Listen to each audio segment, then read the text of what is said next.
What sort of investments are you making into the ATM of your heart? Because when you make that withdrawal, what's going to come out?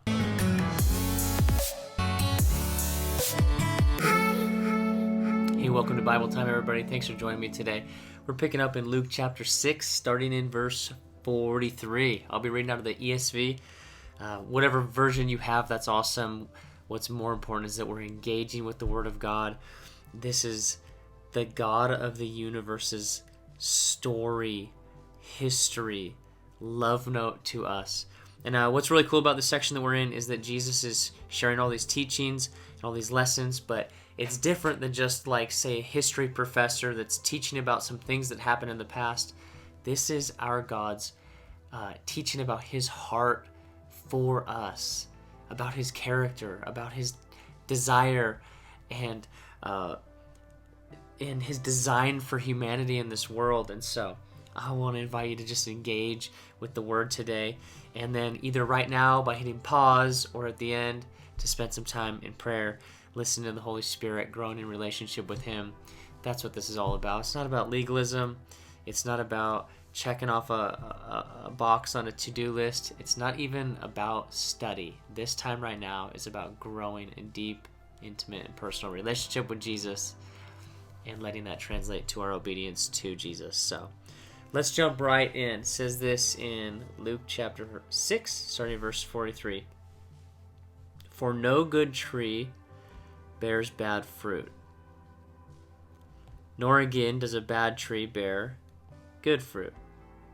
For each tree is known by its own fruit. For figs are not gathered from thorn bushes, nor are grapes picked from I don't even know what this is. No, nor are grapes picked from a bramble bush. Hey, question of the day. If you know what a bramble bush is, please send me a personal message. I want to know what that is, and I don't have time to study it. I actually want somebody to tell me. Anyway, the good person out of the good treasure of his heart produces good, and the evil person out of his evil treasure produces evil. For out of the abundance of the heart his mouth speaks. Such an interesting passage and very challenging, and also one that is easy to breeze over and just kind of either like not really pay attention to it, or yeah, I've heard that line of thinking before. What, I don't know. For me, it's just easy to breeze over. So let's just take a second. Let's parse our way through this for a moment. So he begins talking about trees, and no good tree can bear bad fruit. Also, no bad tree can bear good fruit. And then he says each tree or every tree is known by its own fruit. Figs are not gathered by thorn bushes, grapes from bramble bush. And then he ties this whole thing to people, solidifying his analogy here. For the good person out of the good treasure of his heart produces good. And then the evil person out of the evil treasure produces evil. And then here at the very end, he starts talking about words. For out of the abundance of the heart, the mouth speaks. And so, being that these videos are primarily devotionally based, this is what I would do if I'm just approaching the Word devotionally, just for me. And so I'm doing my best in filming these to speak what it is that I would be thinking about the Word, and just this is how I do my devotions. And if it benefits you, it does. If not, you're probably not watching them anyway. But what I'd be doing right now in this moment is I'd probably sit back in my chair and I'd probably take a minute or two to actually ponder this. And so I'm going to do that, and I want to invite you to take a minute or two and ponder this as well. the questions I'm going to be asking myself: what is the treasure in my heart? What have I invested in? What have I stored up? What have I sowed my effort, my time, my finances, my thoughts into in my own heart?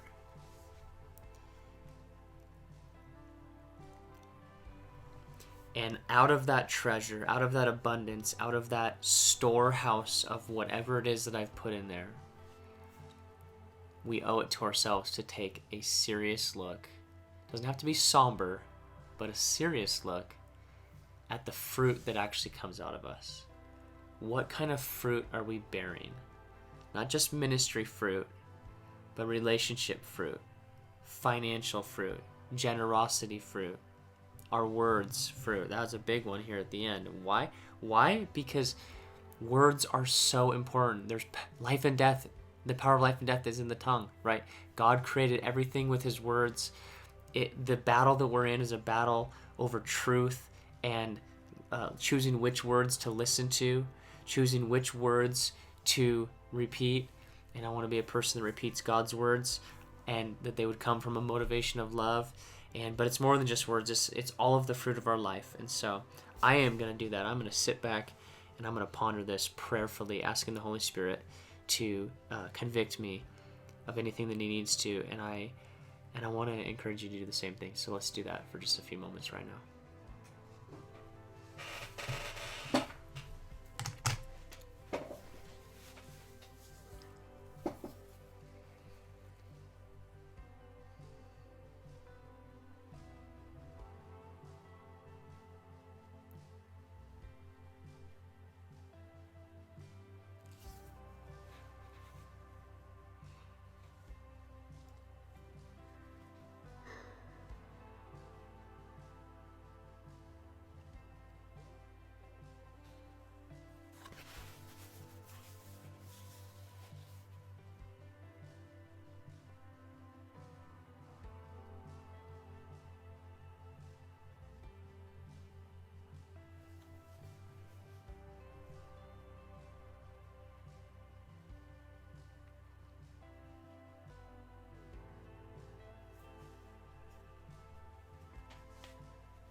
So I don't know about you, but I definitely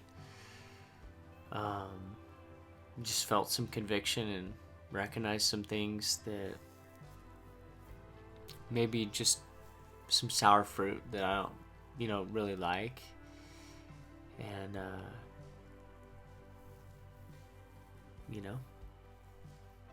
maybe some things that the Lord, that I could tell the Lord wants to prune off. And so, lots of good fruit coming out of my life. Come on, let's not be, self-detrimental, but it's good to acknowledge the good things, but to also, hey, where's the rotten ones? Because a good gardener wants to cut off the rotten fruit, or to cut off that branch that's sucking the nutrients, but it's dead. It's not going to produce fruit. And so, God is a good gardener. So, this is the picture that I got. I've never had this picture before, but the picture that I got while I was kind of sitting there praying is like if my heart was an ATM,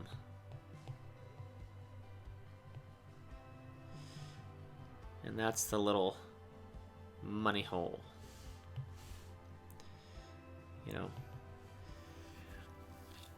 What I was thinking about is, it says, out of the abundance of the heart. And so, if my heart's an ATM, and there are certain deposits that are going in, and withdrawals that are going out, and if Jesus' opinion is that the withdrawals that are going out are going to be a representation of the overflow of what you've put in, and if you notice or recognize, and maybe you don't, maybe your heart is pure and it's a good season or whatever, and you're healthy, and I think I'm generally healthy, but there's a few things that I don't like, and I know the Lord doesn't like them. And so if you find yourself in that situation, here's a few thoughts for you. If you recognize that the overflow is unhealthy or rotten, or just downright evil, which I hope not, but sometimes, then what I think is there's a few things that we not can control, but that we can,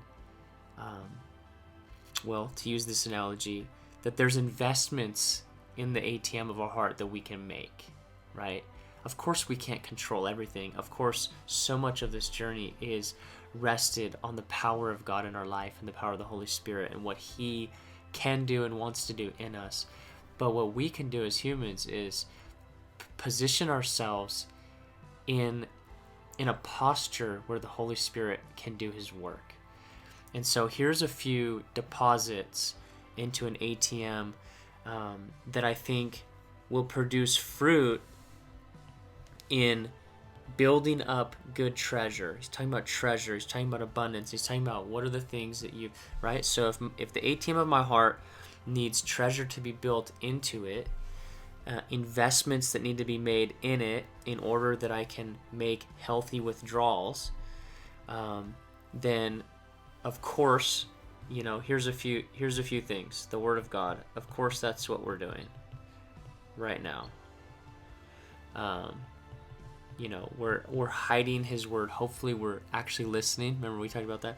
Actually listening to His Word and hiding it in our heart. Here's another one. We can fill our heart and our mouth with thanksgiving. Now I chose thanksgiving specifically because thankfulness is something that you can feel, and thanksgiving is something that you do, primarily through speaking it. And I think that it is actually a positive investment in our heart when we speak out what we're thankful for. And there's something that happens when we speak it out and not just think about it. If you find yourself having negative fruit or unhealthy fruit as an outflow towards people, then here's one. Not just prayer, but pray for people by name. So prayer is obviously, prayer should be a given, just generally spend time with the Holy Spirit. But oftentimes, and he even talks about it, like the last sentence is about our words. And so if we're finding that the withdrawals from our heart, the overflow of the abundance of our heart is negativity towards other people, bitterness towards them, unforgiveness towards them, negative words towards them, even hatred, anger, whatever it might be, if it's bad fruit. One thing, comparison, one thing that I've found that helps is to pray for those people specifically. And one of the cool things about this one is you're not just making an investment into your heart, you're actually like making an investment into that person, in the sense that, like, Jesus says, where your treasure is, there your heart will be also. And so in our treasure is not just our money or our possessions, but it's where we put our money and our possessions and our time and our energy and our effort. And so if you find yourself spending time and effort and energy and care praying for somebody, inevitably that person is going to become a treasure to you to a degree, and that it's going to have a place of treasuredness in your heart. And so it's why Jesus says, pray for your enemies, pray for those who persecute you. Like it's all about love for us. And so if you need to invest, if you want to see good fruit in the relationship, invest good spiritual seed in your heart and in your heart for them by praying for them. So those are just a few of the things that I literally was thinking about. I hope from the Holy Spirit. I never, I don't typically get like a lot of pictures personally, but sometimes I do, and I've definitely never seen this picture before. But I feel like the Holy Spirit revealed that to me, just this thought to sow into the ATM of your heart. Make good deposits in your heart, because it's out of your heart. There's gonna be an overflow of something. It's either gonna be ooze and poison and nastiness that you're pouring in, and it's gonna overflow, or it's gonna be goodness, peace, joy, love, the Holy Spirit, the Word of God that you're pouring in, and that's gonna overflow. And so, I don't know what you got. I'd love to hear if you're hearing something from the Lord about this passage, about something else. Send me a message. I love hearing from people, and so please don't think that he won't care or whatever. I love it. Please email me at craig@theheartcda.com, or shoot me a direct message on Instagram at Craig Brown, or probably those two are good options. Leave a comment on this video. Anyway, I love hearing from you guys. Thanks for joining me today. Would invite you to consider hitting the subscribe button right there below the video. And I think there's a bell you can hit to stay up to date. And lastly, would you consider sharing this with somebody that just might get something good out of these videos? I think we probably all know people that could benefit from reading the Bible in this format. And so if you could think of anybody, really appreciate when you share it. And I'll see you again tomorrow. God bless.